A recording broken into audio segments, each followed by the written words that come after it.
Hey there, welcome back to our channel. Today let's talk about the most interesting topic that's been making headlines today, the Russia-Africa Summit and its surprising impact on Africa.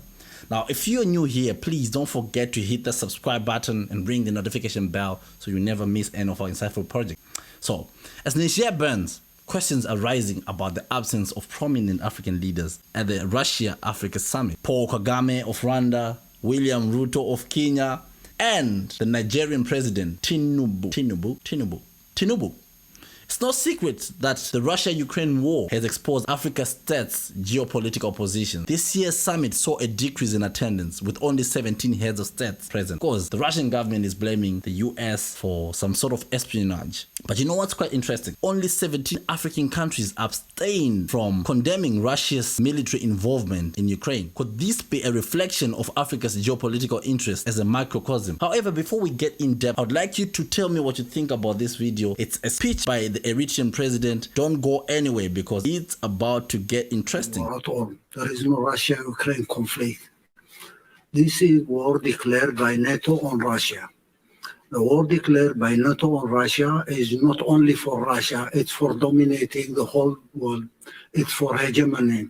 This is an agenda developed after the end of the Cold War. They came up with this fantasy about containing Russia, containing any power, small, big, that challenge them technologically, economically, socially, culturally. They have to contain everybody. This defunct ideology, it's a defunct ideology. I say Russia did not do its preparation to face this declared war. Even though Russia was aware about the dynamics of what was going on. NATO is defunct. NATO does not exist. NATO is under intensive care. EU does not exist. EU is under intensive care. Now, 30 years ago, when they decided to contain Russia, they felt that was the major threat for them. China was not considered a threat at that time. Now they know. They missed the point. They couldn't contain Russia. They will never contain Russia. Ukraine is a sacrifice.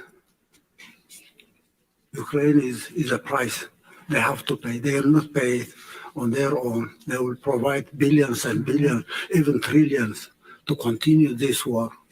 And now we need to have the narrative straight. This is not war between Russia and Ukraine. This is declared war against Russia because Russia was the major threat at the time. Now they can't dominate the whole world. They have to defeat Russia so that they hegemonize everything. No one should be their equal technologically, militarily they have to be superior, economically they have to control everything, grab every resource here and there, technology under their control. That dream is no more. Now the fighting going in Ukraine, it's their battleground.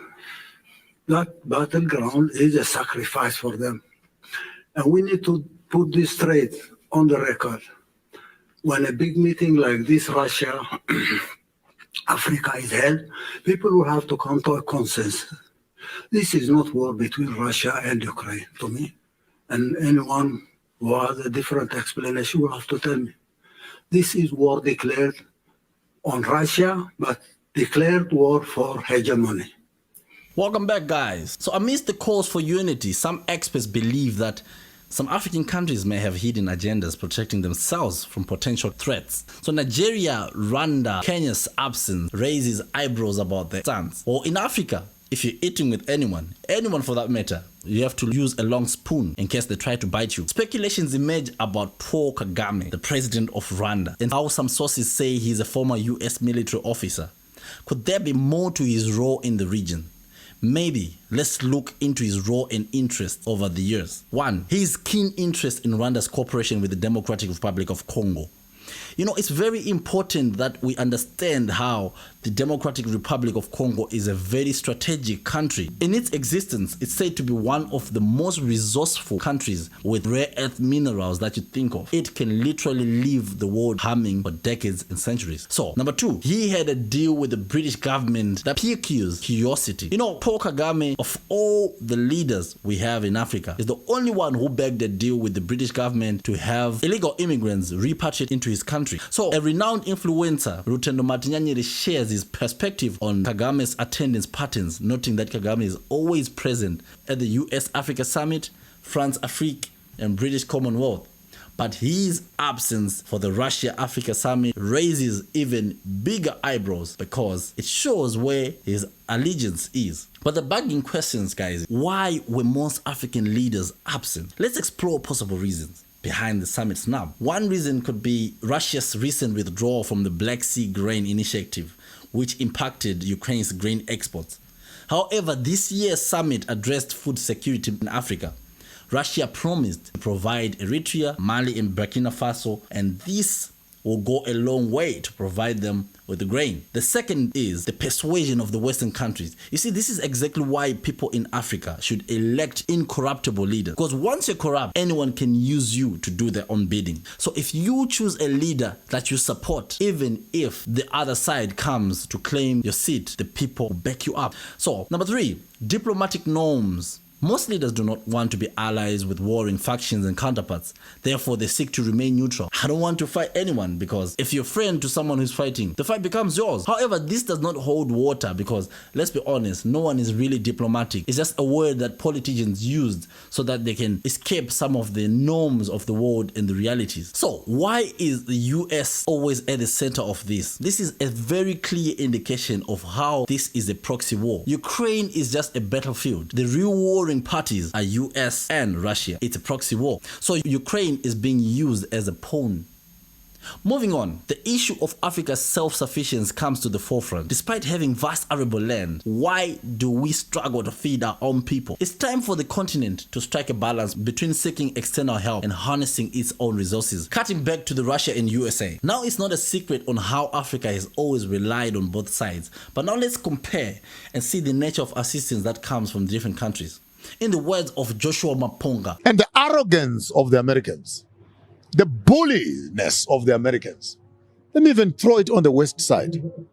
America right now comes to Tanzania, comes to Ghana, comes to Zambia with 16 million. And guess what? 16 million only for Zambia.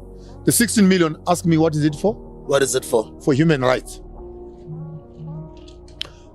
Across the river, China and Russia coming to South Africa, ask me for what? For what? For a military training and skills sharing of security. So the Americans are more interested in a transgender, homosexual agenda around the world. They will invest their money and give you money to protect human rights. Russia and China are coming with weapons and militarization strategies so that we can protect ourselves. So I want to say this very loud and clear to the Americans. Continue on your transgender agenda. Stay there. Leave us to do politics on the other side. Because what we need right now is not a minority human rights activation. What we need is a societal transformation. The USA often funds projects related to human rights, while Russia and China prioritizes military assistance and food security.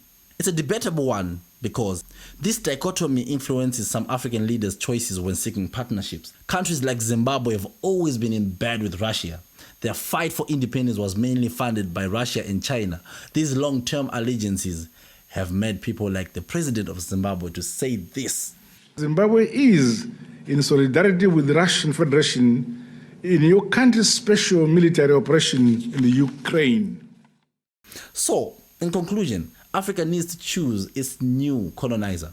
Because to be honest with you, I don't see any of these countries from A to Z have any benefit of Africa except for Africa as a continent. So Ukraine and Russia conflict poses an intricate challenge for Africa. So as the continent seeks unity, it's essential to recognize potential traitors amongst us. If you found this video intriguing, don't forget to subscribe to our channel and hit the notification bell. Share your thoughts in the comments below. Until next time, stay tuned for more captivating tales from Africa. See ya.